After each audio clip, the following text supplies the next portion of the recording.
Ongole MP Magunta Srinivasulu Reddy కుమారుడు Magunta Raghava.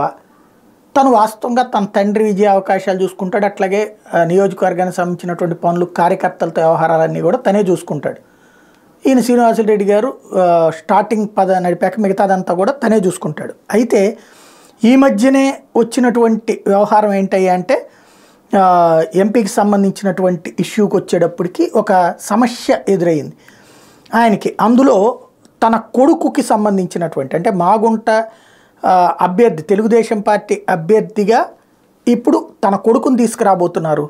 Especially ఏదైతే రాఘవరెడ్డిని ఒంగోలు లోక్సభ అభ్యర్థిగా తీసుకురాబోతున్నారు. ఎందుకంటే ఆయన లిక్కర్ కుంభకోణం కేసులో అరెస్ట్ అవ్వడం, తర్వాత ఒకసారి బ్యాడ్ నేమ్ వచ్చేటప్పుడు అది పోవాలంటే ప్రజలకి తన బిడ్డ పట్ల ఆదరణ ఉంది, తన కుటుంబం పట్ల ఆదరణ ఉందని చూపించుకోవడానికి తన కొడుక్కి సీట్ ఇవ్వమన్నారు. జగన్ ఇవ్వలేదు. కాబట్టి తెలుగుదేశం పార్టీ తనకి ఇచ్చేందుకు సిద్ధపడుతోంది. కాబట్టి తన కొడుకుని టీడీపీ అభ్యర్థిగా పెట్టేందుకు సిద్ధపడుతున్నారు.